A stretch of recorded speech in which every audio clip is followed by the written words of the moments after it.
Good afternoon students, स्वागत है आप सभी का हमारे यूट्यूब चैनल पर जिसका नाम है सौरभ क्लासेस फॉर हिस्ट्री। आज मैं एमए सेमेस्टर थर्ड के सब्जेक्ट कोड EC2B जिसका नाम है administrative history of medieval India, इसके यूनिट 2 से सेक्शन डी जिसमें हमें पढ़ना है बहमनी एडमिनिस्ट्रेशन, सेंट्रल एडमिनिस्ट्रेशन। तो इस विषय को हम आज पढ़ेंगे और जानेंगे कि बहमनी का केंद्रीय प्रशासन किस प्रकार का था। तो बहमनी के केंद्रीय प्रशासन को प्रारंभ करने से पहले हम आपसे कहना चाहेंगे कि बहमनी जो राज्य था वो मूलतः दक्षिण भारत क्षेत्र में पाया जाने वाला राज्य था, जिसकी स्थापना मोहम्मद बिन तुगलक के काल क्रम में देखी जा सकती है। और उस राज्य की स्थापना के पश्चात वहाँ मुस्लिम शासकों का शासन था। आगे चल कर के बहमनी अनेक 5 राज्यों में विभाजित हो गया और उसमें उनके नाम थे बरार, बीदर, गुलबर्गा, बरार, बीदर, बीजापुर आदि नामों से वो जाना जाता है। इस प्रकार से वो कुल 5 राज्यों में विभक्त हो गया था। इस प्रकार से यह मूलतः दक्षिण भारत का मुस्लिम शासकों के अधीन शासन करने वाला राज्य था। उसी क्षेत्र में एक और राज्य था दक्षिण भारत में जो कि हिंदू शासकीय राज्य थे, जो आपको विजयनगर में पाए जाते थे। तो हमने देखा है, पहले ही हमने विजयनगर के बारे में पढ़ा है, जाना है। तो ये बहमनी उन्हीं राज्यों में से एक था, जो दोनों के पड़ोसी राज्य आपके विजयनगर और बहमनी दोनों उनके पड़ोसी राज्य थे। तो चलिए बहमनी के प्रशासन, केंद्रीय प्रशासन को प्रारंभ करते हैं। बहमनी राज्य में सुल्तान की सत्ता निरंकुश होती थी, अर्थात वहाँ भी एक सुल्तान होता था जो एक निरंकुश सत्ता का स्वामी होता था। यद्यपि सामान्य रूप से ज्येष्ठ पुत्र को उत्तराधिकारी नियुक्त किया जाता था। ज्येष्ठ पुत्र कहने का तात्पर्य कि वहाँ भी जैसे उत्तराधिकार के जो नियम होते थे कि शासक का बड़ा पुत्र जो होता था, सबसे ज्येष्ठ लड़का, जो बड़ा लड़का होता था, उसको उत्तराधिकारी नियुक्त किया जाता था। लेकिन उत्तराधिकार का कोई नियम ऐसे बना हुआ नहीं था। सामान्यतः यह प्रथा थी कि जो शासक है उसके पुत्र को, उसका बड़े पुत्र को उसका उत्तराधिकारी बनाना पड़ता था। अल्पवयस्क सुल्तान के लिए संरक्षक परिषद की स्थापना की जाती थी, जिसकी नियुक्ति सुल्तान अपनी मृत्यु से ही पूर्व कर देते थे। कहने का तात्पर्य है, अगर किसी शासक का पुत्र अल्पवयस्क है और ऐसी अवस्था में उसको अपने शासन का त्याग करना होता था या उसे लगता था कि वह अधिक दिनों तक जीवित नहीं रह सकता, तो वह अपने जीवन काल में ही अपने अल्पवयस्क यानी जो 18 वर्ष से कम आयु के शासक होते हैं उनके संरक्षक परिषद की, उनके लिए एक संरक्षक परिषद की स्थापना करते थे, जो उसके वयस्क होने तक शासन के उत्तरदायित्व को संभालता था। राजमाता को संरक्षक बनाया जाने का भी उदाहरण मिलता है। जैसे राजमाता जो होती थी उन्हें भी इस संरक्षक परिषद का अध्यक्ष या फिर उनके संरक्षता में उनको ये जिम्मेवारी दी जाती थी। राजधर्म इस्लाम था और सुल्तानों ने इस्लामी नियमों से शासन व्यवस्था स्थापित की गई थी। अर्थात इस्लाम धर्म को राजधर्म बना करके यहाँ शासन व्यवस्था संचालित की जाती थी। और हमने देखा मूलतः कि बहमनी जो राज्य था वह एक इस्लामिक राज्य था, वहाँ मुस्लिम शासकों द्वारा ही शासन किया गया। इस व्यवस्था में हिंदुओं को कोई अधिकार नहीं थे। 1487 से 1495 ईस्वी के मध्य साम्राज्य में भीषण अकाल पड़े। सुल्तान महमूद द्वितीय ने खादान की व्यवस्था केवल मुसलमानों के लिए ही की थी। इससे आपको यह स्पष्ट हो जाता है कि वहाँ जो शासक था वो सिर्फ अपनी मुस्लिम प्रजा के लिए ही हितैषी था। महमूद गवा ने शिक्षा के लिए भी बहुत कार्य किए, लेकिन वह केवल मुसलमानों के लिए ही थे। कुल मिलाकर हम देखते हैं तो हम पाते हैं कि बहमनी राज्य का स्वरूप इस्लामिक था तथा धार्मिक अत्याचार बहमनी इतिहास की एक प्रमुख विशेषता मानी जाती है। अब इस इनके शासन प्रशासन में अमीर की क्या मुख्यतः भूमिका होती थी वो देखते हैं। अमीर जो सामंती संगठन में बहुत महत्वपूर्ण भूमिका निभाते थे। बहमनी राज्य का संगठन सामंतवादी प्रणाली पर आधारित था।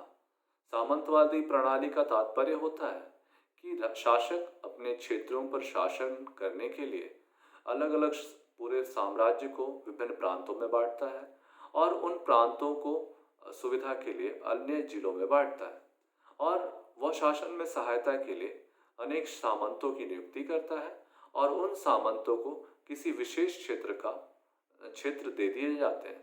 सामंत उस क्षेत्र से करों की वसूली करते हैं और करों की वसूली के साथ साथ एक सेना की व्यवस्था करते हैं और उसी सेना की व्यवस्था के माध्यम से आवश्यकता पड़ने पर अगर सुल्तान के द्वारा सेना की मांग की जाती है तो वो उसे सैन्य आपूर्ति भी प्रदान करते हैं।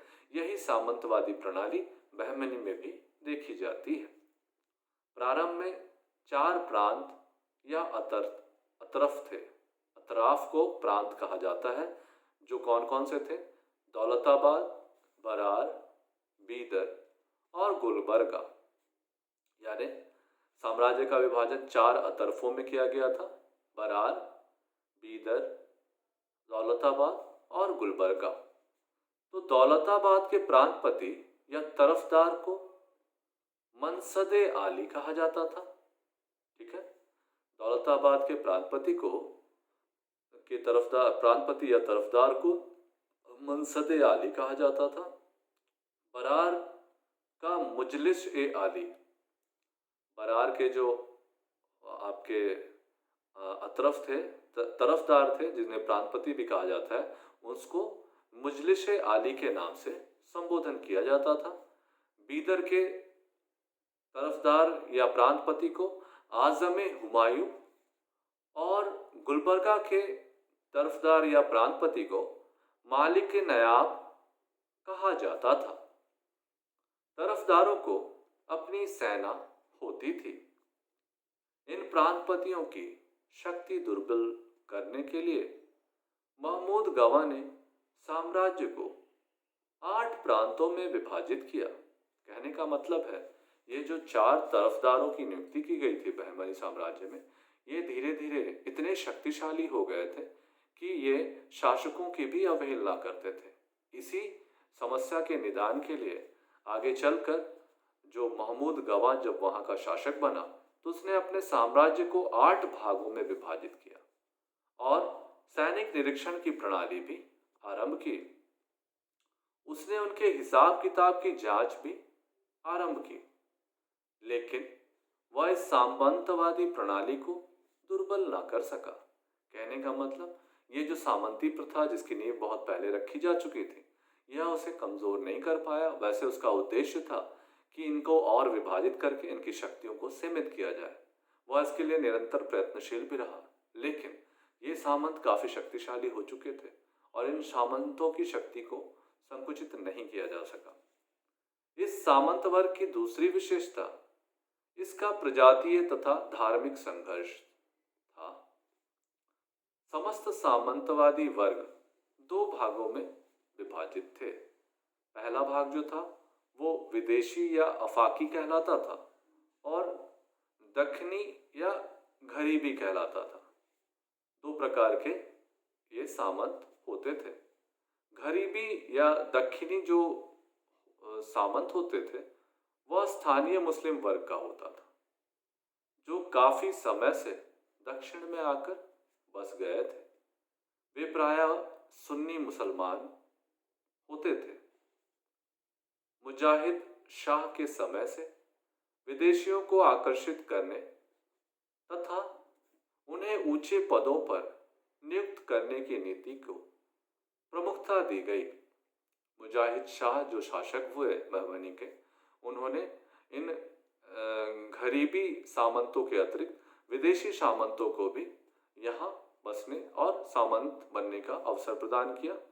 और ये जो विदेशी जो होते थे सामंत, उसमें जिनको हम अफाकी सामंत भी कहते हैं, ये विदेशी या अफाकी सामंत फारस, तुर्की, मध्य एशिया, अरब तथा अफगानिस्तान से आए हुए साहसी सैनिक होते थे।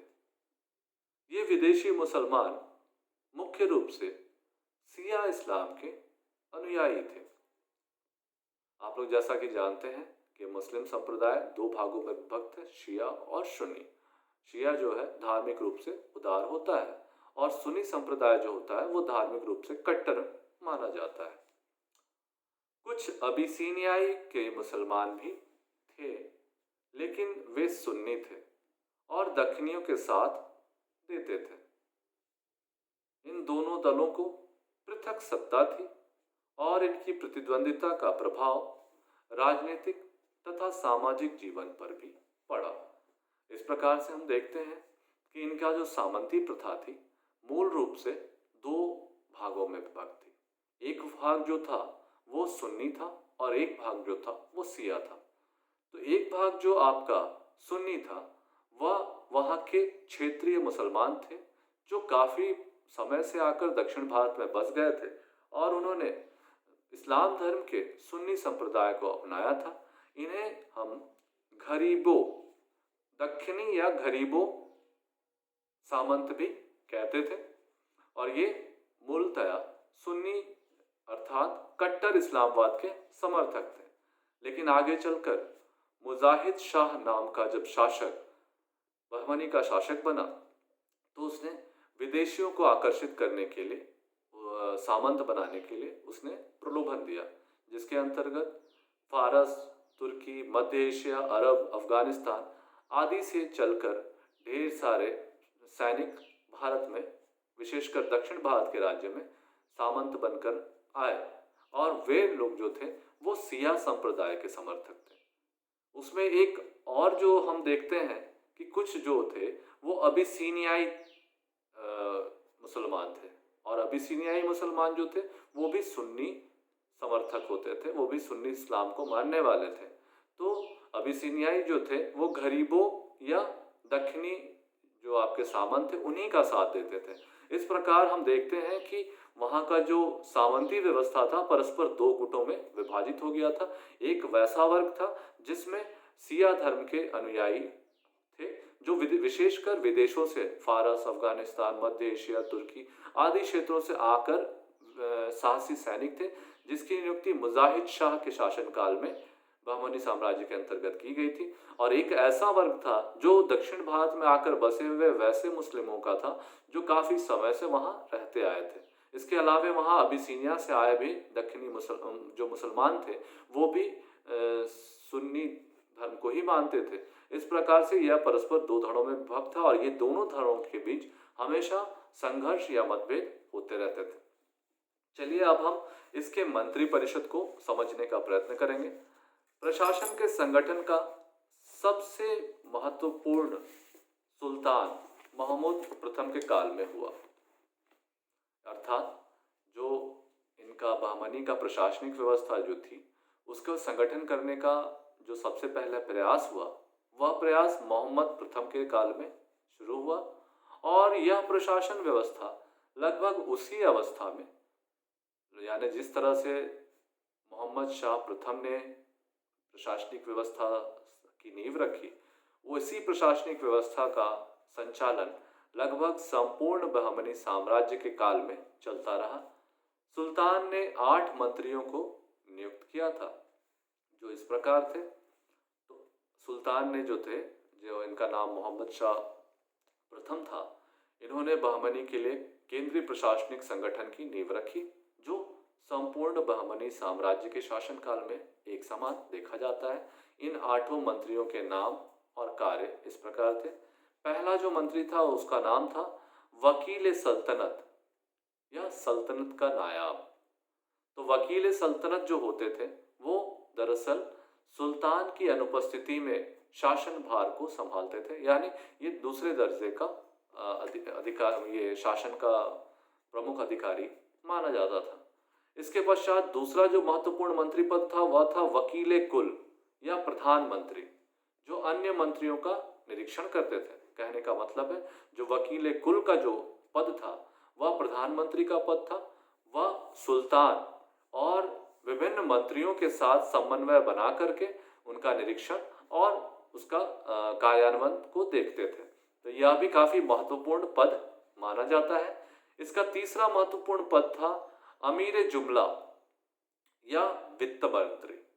तो जो अमीर जुमला होते थे वो वित्त मंत्रालय का भार देखते थे, अर्थात बहमनी साम्राज्य के आय व्यय, उसका संपूर्ण अर्थव्यवस्था आदि को संचालित करने वाला जो पद होता था वह अमीर जुमला के नाम से जाना जाता है। इसका चौथा जो महत्वपूर्ण पद था वह वजीर अशरफ था। वजीर अशरफ को हम लोग विदेश मंत्री के नाम से भी जानते हैं। वजीर अशरफ जो होते थे वो बहमनी साम्राज्य के अन्य देशों, अन्य राज्यों के साथ संबंधों को देखभाल करने का कार्य सुल्तान की सहायता से किया करते थे। तो यह भी काफी महत्वपूर्ण मंत्रालय माना जा सकता है। इसके अलावा पांचवा जो महत्वपूर्ण पद था वह नाजिर का पद माना जाता था। दरअसल जो नाजिर होते थे वो सहायक या वित्त मंत्री के सहायक के रूप में कार्य करते थे। इसका छठा महत्वपूर्ण पद जो था वह था पेशवा, जो वकील सल्तनत का सहायक होता था। वकील सल्तनत जो होते थे उनके सहायक के रूप में पेशवा कार्य करते थे। हमारा जो सातवां महत्वपूर्ण पद है वह है नगर का मुख्य पुलिस अधिकारी का, जिसे हम कोतवाल के नाम से जानते थे। और इसके पश्चात जो आठवां महत्वपूर्ण पद था वह था सद्र जहां। सद्र जहां का मतलब था यह न्यायाधीश तथा धर्म व दान संबंधी विभाग का मंत्री कहलाता था। यानी मुख्य न्यायाधीश तथा धर्म और दान का कार्य करने वाले अधिकारी का नाम था सद्र ए जहां। इस प्रकार से कुल 8 प्रकार की इसकी मंत्रिपरिषद थी जो सुल्तान को केंद्रीय प्रशासन में महत्व के साथ समन्वय बनाकर शासन कार्यों में संचालित करती थी। सुल्तान इन मंत्रिपरिषदों की बातों को मानने के लिए बाध्य तो नहीं था, लेकिन उनकी सलाह को वो अवश्य सुनता था और आवश्यकता पड़ने पर उसे लागू भी करते थे। तो हम एक बार फिर से उन सभी मंत्रियों के नाम आपको दोबारा बता दें। वकील सल्तनत या सल्तनत का नायाब, दूसरा है वकील कुल या प्रधानमंत्री जो मंत्रियों का निरीक्षण करता था, तीसरा अमीर जुमला या वित्त मंत्री, चौथा वजीर अशरफ या विदेश मंत्री, पांचवा नाजिर जो सहायक या वित्त मंत्री का सहायक होता था, छठा जो है वो पेशवा जो वकील सल्तनत का सहायक होता था, सातवां कोतवाल होता था जो नगर का मुख्य पुलिस अधिकारी कहलाता था, और आठवां सद्र जहां जिसका कार्य न्याय और दान संबंधी धर्म संबंधी कार्यों की देखभाल करना था। इस प्रकार से सुल्तान के कुल 8 मंत्रिपरिषद होते थे, जिसका संगठन सुल्तान मोहम्मद प्रथम के काल में संपन्न हुआ था और ये लगभग संपूर्ण बहमनी साम्राज्य के काल में चलता रहा। इसके बाद सुल्तान के महल तथा दरबार की सुरक्षा के लिए विशेष अंगरक्षक सैनिक दल होता था, जिसे साख एक खेल कहा जाता था। यह जो है दरबार की सुरक्षा के लिए विशेष अंगरक्षक सैनिकों को हम साख खेल नाम से भी जानते हैं। इसमें 200 अधिकारी तथा 4000 सैनिक होते थे। यह 4 भागों या नौबतों में विभाजित होते थे। इसका मुख्य अधिकारी सरे नौबत होता था, यानी सेना के प्रधान, जिसे सरे नौबत भी कहते थे, और ये 4 भागों में विभाजित होते थे। इस पद पर सुल्तान किसी उच्च पदस्थ और विश्वस्त अमीर की ही नियुक्ति करते थे। चूंकि यह दायित्वपूर्ण पद था, इसलिए सुल्तान किसी विश्वास पात्र या किसी अनुभवी अमीर व्यक्ति को ही इस पद के योग्य जिनको समझते थे उनको ही इस पद पर नियुक्त किया जाता था। सुल्तान की व्यक्तिगत सेना का मुख्य अधिकारी साख एक खेल कहलाता था। मोहम्मद प्रथम के काल में ही सबसे पहले बारूद का भी प्रचलन किया गया था। इस प्रकार हम देखते हैं कि संपूर्ण जो बहमनी केंद्रीय प्रशासन है उसकी जो नींव है, उसकी नींव रखने वाला जो शासक था वह था मोहम्मद प्रथम जिसने पहली बार बहमनी साम्राज्य के लिए कुशल केंद्रीय मंत्रिपरिषद की स्थापना की थी। इस मंत्रिपरिषद में कुल 8 मंत्री थे। इसके अलावा एक शाही अंगरक्षक विभाग था जिसका प्रधान सर एक शाखे खेल कहलाते थे और साथ जिसमें 200 अधिकारी और 4000 सैनिक तक होते थे।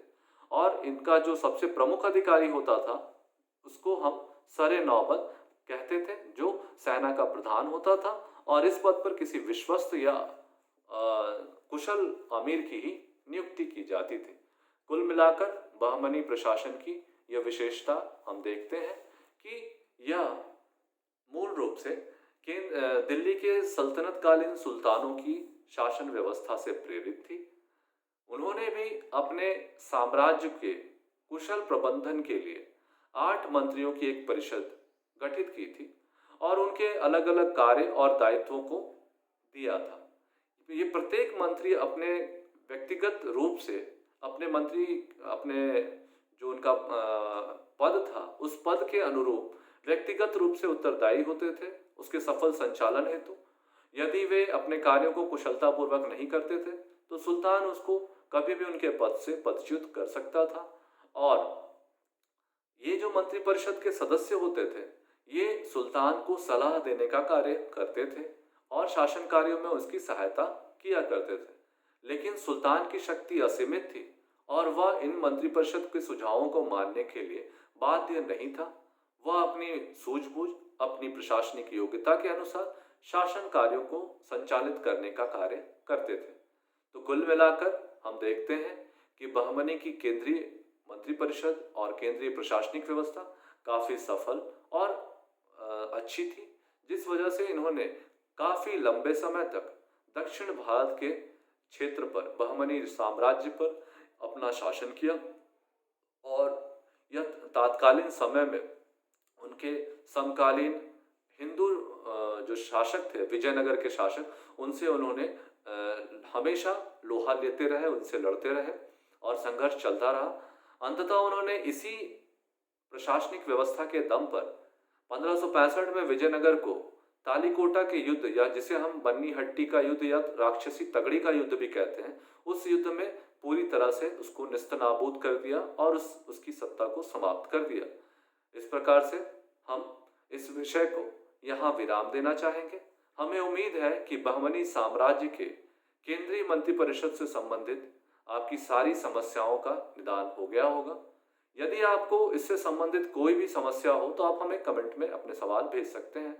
हम यथाशीघ्र आपके प्रश्नों का उत्तर आपको अवश्य देंगे और इसी उम्मीद से कि आप इसे अच्छे से पढ़ेंगे और अपने परीक्षा में अच्छे अंक लाएंगे, हम आज के लिए यहाँ इसे विराम देंगे। धन्यवाद।